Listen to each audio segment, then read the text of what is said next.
When creating a virtual machine and you get to the part about the virtual hard disk, you might not want to take the defaults. You might want to have more control. In fact, we'll review those defaults here shortly. But also, you might want to add additional disks. Well, in Hyper-V, you can. So let's start off by creating a VHD or a VHDX, and we'll kind of take a look at some of the examples that we have along the way.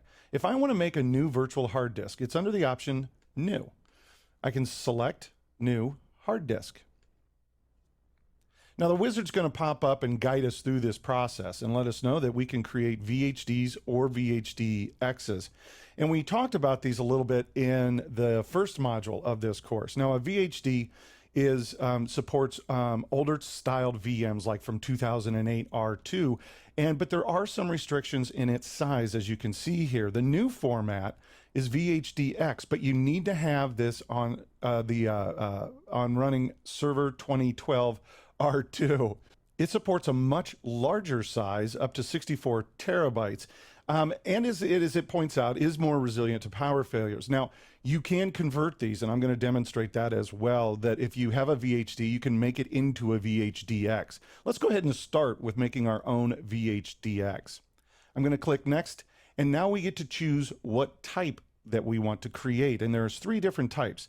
There's fixed size. Now, fixed size means that when we create this, it's going to partition out the disk space.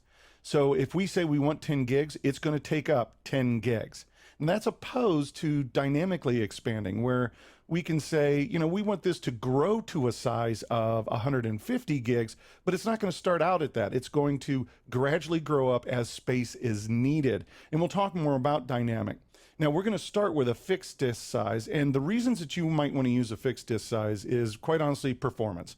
Performance is going to be better because the disk space is already allocated.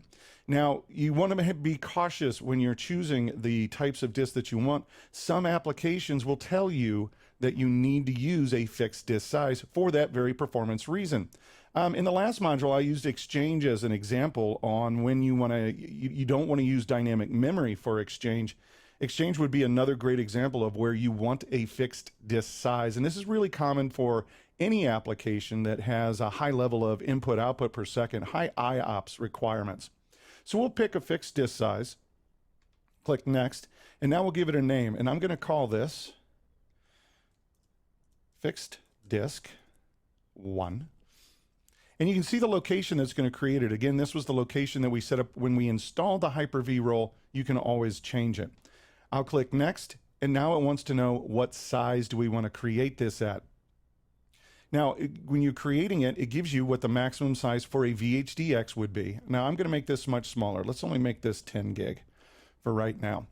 Also, you have some other options here that you'll notice. You can copy the contents from other drives. You can also copy them from other virtual hard disk when you're creating this.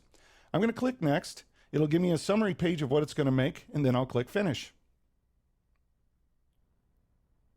And it's created the disk. Now, if I wanted to, I could go into a server. I could edit its options, or into a VM, I should say, and I could add that disk.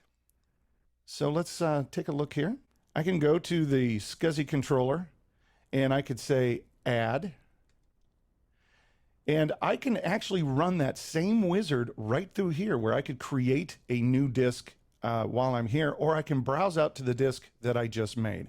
There's fixed disk 1. I'll say Open, and I can apply this, and now I've assigned this disk to this virtual machine. Now, you'll have to go into the virtual machine now and format that disk and get it all set up in computer management, and we'll take a look at that as well. Another type of disk to create, as you saw, was a dynamic. So let's go back into a hard disk here, and let's hit Next. And we're going to use a VHDX, and here's the default setting. And I want you to notice that when I came here, it default shows dynamically expanding. Now, a dynamically expanding disk conserves the space on your physical host. In other words, we're not allocating all of that disk space right away. We're going to allow this to gradually grow. You may not know exactly how much disk space you need, so this will allocate it as required. But like we had mentioned earlier, for applications that need a lot of input output per second, this can be performance hindering to those. So you want to be a little bit careful with it. Now, dynamically expanding is the default. I want you to notice something. I'm going to cancel out of this. And in the last module, we created a virtual machine and we went past this pretty quick. I'm going to go into a virtual, just to make a new virtual machine. And it doesn't matter whether, at this point, whether I'm doing Gen 1 or Gen 2.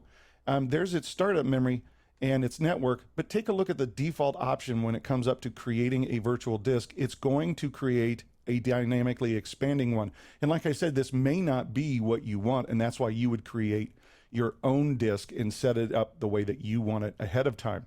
Well, let's go ahead and create that dynamically expanding disk. We'll go back in, we'll select a VHDX, dynamically expanding.